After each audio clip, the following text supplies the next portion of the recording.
The ICD-10 tab of the APMA Coding Resource Center has everything that you need for ICD-10 coding. If you click on the ICD-10 tab, the very first thing that opens is the quick index, which is the ICD-10 codes most commonly used by podiatrists in alphabetical order. No need to look through a big giant book and no need to sift through over 70,000 ICD-10 codes to find the one that you want.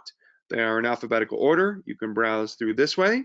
If you know what you want, you can jump to the code in alphabetical order. Let's say, for example, we're looking for pes planus.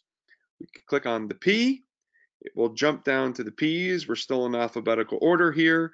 So we go through PES, and sure enough, here is pes planus acquired, pes planus congenital.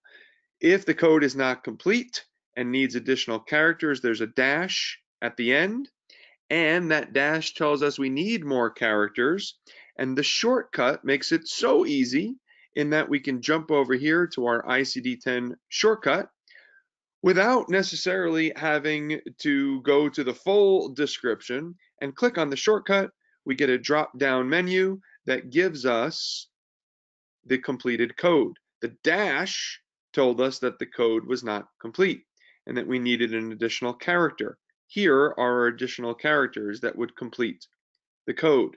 So that's just the quick index. Also within this ICD-10 tab is the alphabetical index of all ICD-10 codes, the tabular listing of all ICD-10 codes.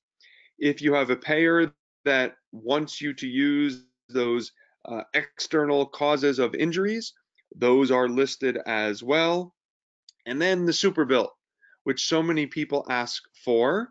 A super bill, because many of us were accustomed to using old paper super bills. Here we have one electronically. There's also a printable super bill.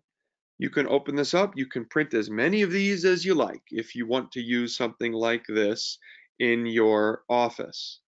Continuing with the ICD-10 tab, there are guidelines on how to navigate ICD-10 coding, what the additional characters mean.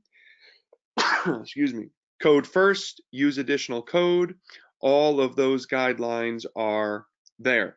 Neoplasm table, table of drugs and chemicals, everything you need to code fully and appropriately right here on the ICD-10. One other thing to make note of is the fact that when you look up an ICD-10 code here, it tells you if additional codes are needed.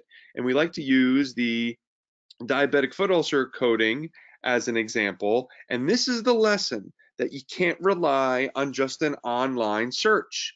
And this is where people that say, I just look it up for free on the internet get into trouble. Because you might find one of the codes that you need, but what you won't find is instruction like this that tells us when we use an L97 code, we must code first any underlying condition.